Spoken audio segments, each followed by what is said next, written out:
Mesdames et messieurs, bonsoir. Très heureux de vous retrouver sur les antennes d'Agri TV.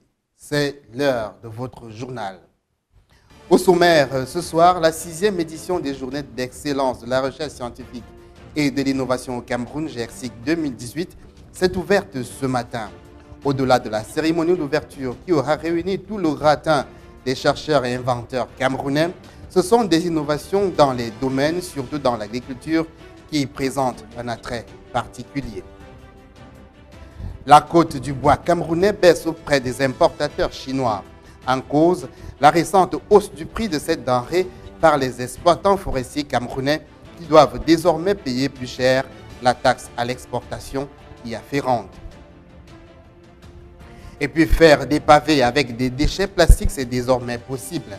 L'initiative portée par la Fondation Cœur d'Afrique commence peu à peu à faire tache d'huile. Une fois de plus, bonsoir et bienvenue. Nous vous le disions tout à l'heure, la 6e édition des Journées d'excellence de la recherche et de l'innovation au Cameroun a débuté aujourd'hui à l'hôtel de ville de Yaoundé sous le thème « Recherche scientifique et innovation, outils stratégiques pour l'entreprise et les transformations socio-économiques ». La cérémonie d'ouverture a été présidée par le docteur Madeleine Tchouenté, ministre de la Recherche scientifique et de l'Innovation. Nicolas Bessolo et André Marimbida signent pour vous le compte rendu de ce rendez-vous de haut vol. Pour cette 6e édition des Journées d'excellence et de la recherche scientifique et de l'innovation au Cameroun, il y avait 9 ministres venus accompagner la représentante personnelle du Premier ministre. Madeleine Tchouenté, ministre de la Recherche scientifique et de l'Innovation, découvre un public massivement venu ici, dans cette salle des fêtes de l'hôtel de ville de Yaoundé, pour exalter la créativité des laboratoires sur cette tombe où dorment nos pères. Des universitaires d'ici et d'ailleurs, des membres du corps diplomatique et de nombreux étudiants qui ont notamment savouré ces quelques instants de musicalité et de jubilation et qui ont été captivés par la pertinence intellectuelle qui a rejailli de la leçon inaugurale du directeur général de la mission de promotion des matériaux locaux. Le docteur Likibi Boubacar a entretenu son auditoire sur l'indispensabilité de la recherche pour une éclosion véritable du tissu productif dans les entreprises. Une nécessité qui, évidemment, requiert un encadrement gouvernemental pour susciter un réel aggiornamento scientifique dans un pays où la recherche est traduite dans les murs de l'Organisation africaine de la propriété intellectuelle en termes de 48 demandes de brevets, c'est-à-dire largement au-dessus du concurrent ivoirien. Un accompagnement dont la manifestation la plus immédiate est rangée dans un des paragraphes de la loi des finances de 2018 qui exonère les équipements de recherche d'une quelconque imposition. Madeleine Tchouenté, la dernière à prendre la parole, a rassuré la cérébralité nationale que la valorisation et la vulgarisation de la recherche Made in Cameroun augure la propulsion de ce pays vers les solennelles hauteurs de l'émergence. Toujours dans le laïus de cette détentrice d'un doctorat en sciences pharmaceutiques, le recrutement encore récent de 598 nouveaux chercheurs et l'implémentation imminente de l'intégration de 1000 chercheurs dans la fonction publique au cours des 5 prochaines années. La suite, c'est dans les stands qu'elle a eu lieu. Un peu plus de 400 exposants venus étaler ce que vaut l'innovation et la recherche scientifique au Cameroun pour le compte de ces journées d'excellence qui prennent fin le 23 de ce mois. Environ 500 entreprises et institutions de recherche vont exposer leurs produits et trouvailles au cours de cette 6e édition des GRSIC. En bonne place, le Centre africain de recherche sur bananier plantain Carbab, qui met en vitrine un éventail de produits innovants susceptibles d'assurer la pérennité de la filière banane-plantain au Cameroun. Reportage Kwamsimo et Daniel Nokmis. Journée de l'excellence de la recherche scientifique et de l'innovation du Cameroun. Ces vocables trouvent leur incarnation dans l'éventail des produits mis en vitrine par le Centre africain de recherche sur bananier plantain au cours de cette 6e édition. Dans ces sachets se trouvent des chips. Rien de bien exceptionnel pourrait-on dire au premier abord. Sauf qu'il y a quelque chose de nouveau sous le ciel de ces amuse-gueules très prisés au Cameroun. La joliesse du packaging, totalement aux antipodes, des grossiers emballages en plastique non biodégradable, qui ont coutume de les contenir. L'emballage est un vendeur muet. C'est le packaging qui permet de bien vendre un produit et d'être compétitif et sur le territoire national et à l'international. La même exigence sur le packaging a été de mise pour cette farine de plantain. Ses promoteurs la garantissent sans gluten. Elle est destinée aux classiques de la boulangerie comme le pain, les gâteaux et les beignets entre autres. Mais elle peut aussi servir à l'alimentation des enfants. En ce qui concerne les enfants, il est tout à fait possible de faire des farines infantiles à partir des céréales infantiles, à partir de la farine de plantain. La vulgarisation de la farine de plantain a des retombées gigantesques pour le Cameroun. Au premier chef, elle permet de structurer la chaîne de valeur de la filière. L'utilisation de la farine de plantain a un impact significatif sur l'ensemble de la filière plantain. Parce que vous savez, pour obtenir de la farine, il faudrait qu'il y ait des fruits. Il faudrait qu'il y ait des plantains. Et pour avoir les plantains, il faudrait qu'il y ait des semences. Et pour avoir de la farine de plantain, il faudrait qu'on aligne toute la chaîne de valeur pour avoir une production industrielle. Des industries qui permettront d'équilibrer la balance commerciale du Cameroun, dont les importations de blé avoisinent annuellement les 100 milliards de francs CFA. Une manne financière qui peut contribuer à créer des emplois pérennes.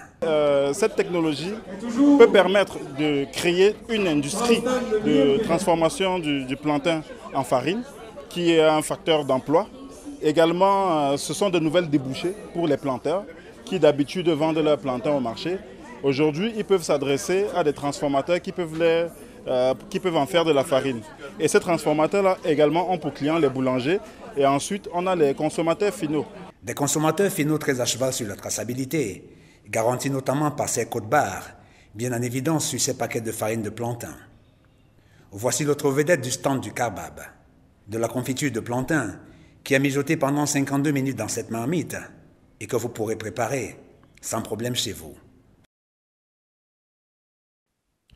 En plus du kebab et de ses recherches fructueuses que vous venez de découvrir il y a un instant, cette 6e édition de GERSIC a été aussi le prétexte idoine pour découvrir ce que signifie l'innovation sur d'autres terrains de recherche.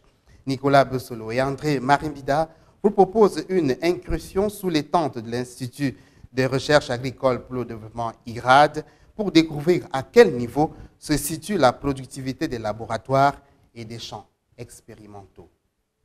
L'innovation au sujet de ces pommes de terre est d'abord une affaire de grosseur.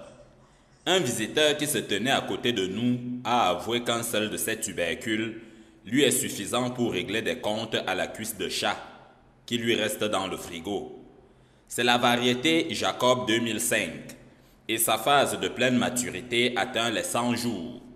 Une prouesse de l'Institut de recherche agricole pour le développement qui a démontré que ce que l'on vous vend dans les marchés est une désolante méchanceté qui vous interdit le bon et le gros. La pomme de terre, c'est une production très importante dans les hauts plateaux de l'Ouest, c'est-à-dire l'Ouest, le Nord-Ouest et dans les monts Mandara.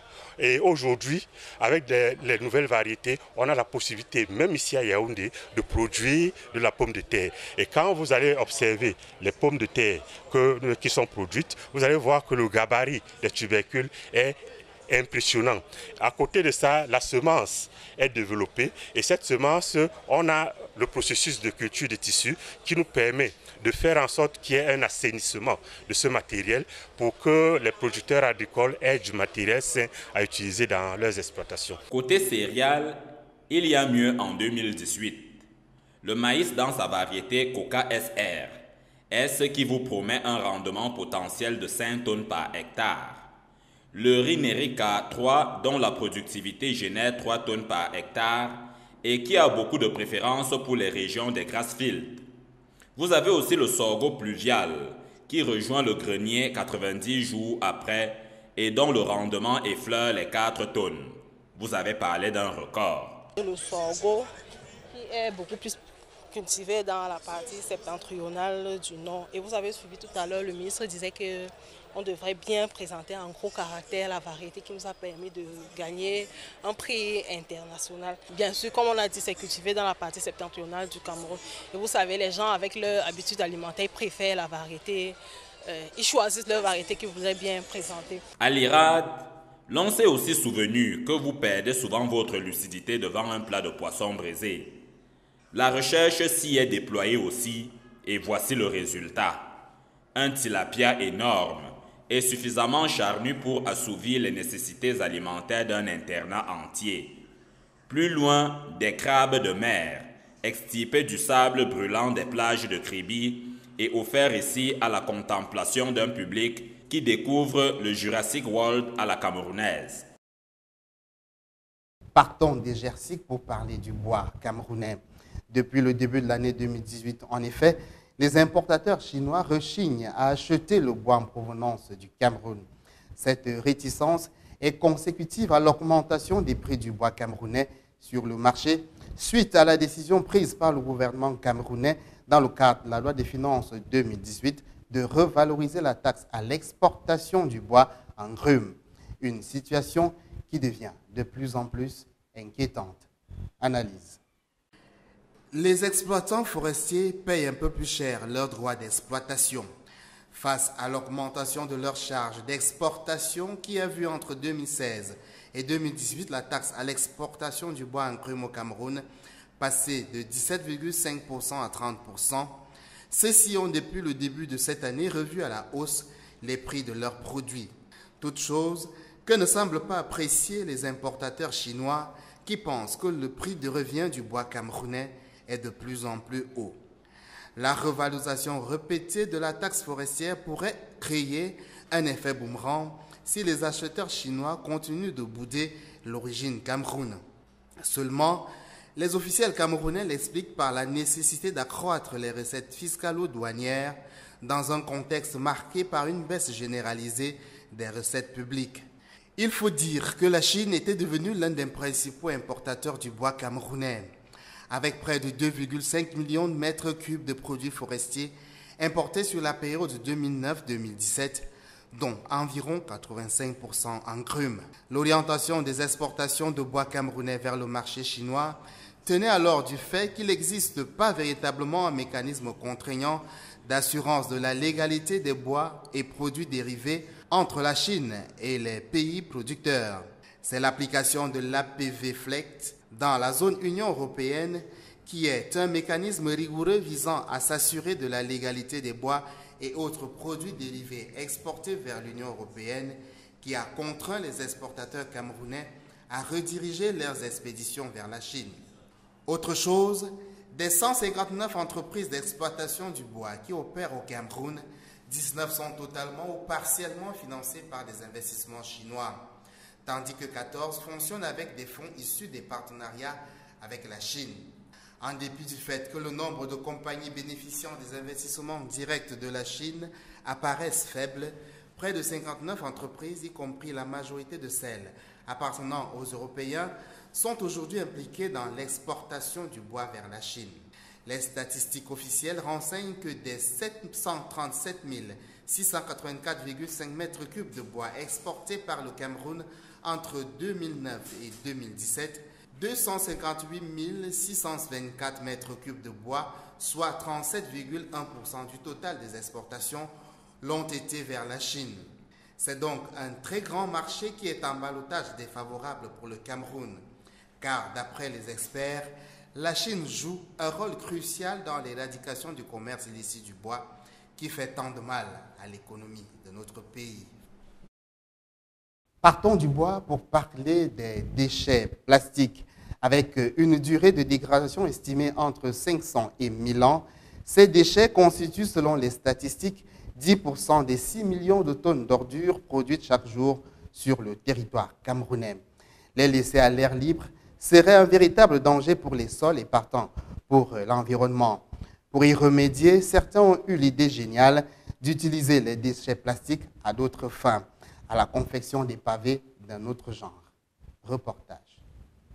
Depuis avril 2014, le gouvernement camerounais a interdit la fabrication, l'importation, la commercialisation et l'utilisation des emballages plastiques non biodégradables de moins de 61 microns sur l'ensemble du territoire national.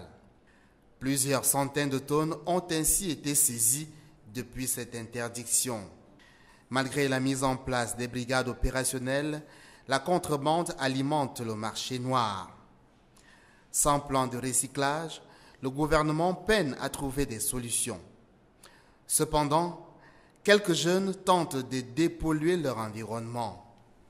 Il s'agit ici de fabriquer des pavés à base de sachets en plastique récupérés mélangés à du sable. La technique est peu coûteuse. Faire fondre les déchets plastiques dans un récipient.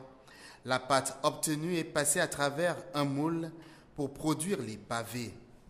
Les mêmes déchets plastiques sont utilisés comme combustible, ce qui réduit l'investissement de production considérablement. Les pavés fabriqués à partir des déchets plastiques donnent ainsi une valeur aux déchets pour en faire des ressources. Un pas est sauté pour lutter contre l'aspect nuisance, l'aspect pollutif et anti-écologique à source de profit. Malgré la nouveauté, l'initiative portée par la Fondation Cœur d'Afrique commence par faire son bonhomme de chemin, tant et si bien que certains chefs d'établissement commencent à en comprendre l'enjeu et se proposent même de sensibiliser les jeunes à la collecte des déchets plastiques. Nous allons déjà les sensibiliser et créer de l'émulation. Nous pouvons créer de l'émulation en leur promettant des primes, des prix ou des prix par rapport à ceux qui auront rapporté beaucoup plus de déchets plastiques. Nous avons construit 4 entrepôts temporaires pour le dépôt de nos ordures. Et nous avons fabriqué 120 bacs à ordures. Nous avons divisé ces bacs à ordures en 2 catégories. Nous avons des bacs à ordures pour les déchets biodégradables et des bacs à ordures pour les déchets plastiques.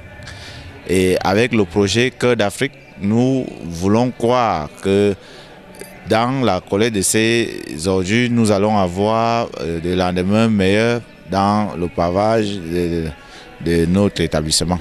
Hormis les dangers générés par les gaz toxiques du plastique fondu, cette forme de recyclage revêt un aspect améliorant environnemental et donc de santé publique. Sur un tout autre plan, il est source de création d'emplois et de profits. La recherche d'une solution au problème de salubrité au Cameroun. Il est sans ignorer qu'au-delà de la salubrité, les sachets plastiques peuvent à long terme créer un film imperméable dans le sol, empêcher ainsi l'infiltration des eaux pluvieuses et faire baisser le niveau des nappes phréatiques d'eau souterraine qui pourraient s'assécher avec en lien le réchauffement climatique. Voilà un produit qui rendra sûrement moins coûteuses vos constructions. Nous sommes arrivés au terme de cette session d'information sur AgriTV. Merci à tous ceux qui ont participé à son élaboration. Merci surtout à vous, chers téléspectateurs, de l'avoir suivi. La suite, c'est sur notre portail www.agritv.cm. Vous servir fait notre plaisir. Bonsoir et à bientôt.